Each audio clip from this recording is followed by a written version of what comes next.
السلام علیکم ورحمۃ اللہ وبرکاتہ۔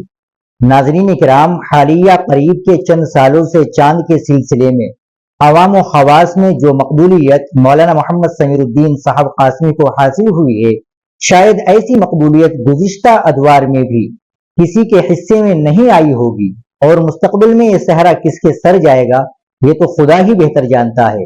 چونکہ چاند کے معاملے میں مولانا محمد سمیر الدین قاسمی کی جملہ تحقیقات اب تک صحیح اور درست ثابت ہوئی ہے، اس لیے عوام کیا خواص تک بھی چاند کے سلسلے میں حضرت مولانا محمد سمیر الدین قاسمی کی تحقیق کو ہی آخری تحقیق قرار دینے میں فخر محسوس کرتے ہیں۔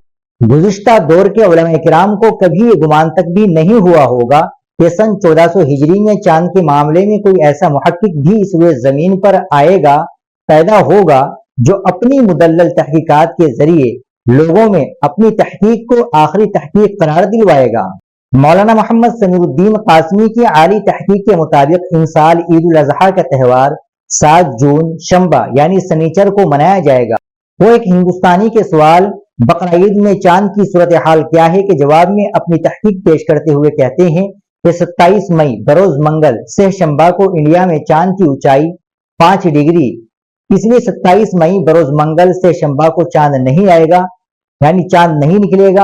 28 مئی بروز بدھ 4 شنبہ کو انڈیا میں چاند کی اونچائی، چاند نظر آنے کی شرط 10 ڈگری ہے اور یہاں چاند کی اونچائی 10 ڈگری سے بہت زائد ہے، اس لیے 28 مئی بروز بدھ 4 شنبہ کو چاند صاف اور واضح نظر آئے گا اور بہت دیر تک برقرار رہے گا، اور 29 مئی جمعرات پن شنبہ کو پہلی تاریخ ہوگی۔ اس اعتبار سے 7 جون شنبہ سنیچر کو عید الاضحیٰ کا تہوار منایا جائے گا۔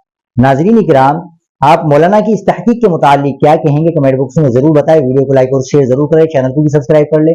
ملتے ہیں انشاءاللہ اگلی ویڈیو کے ساتھ۔ السلام علیکم ورحمۃ اللہ وبرکاتہ۔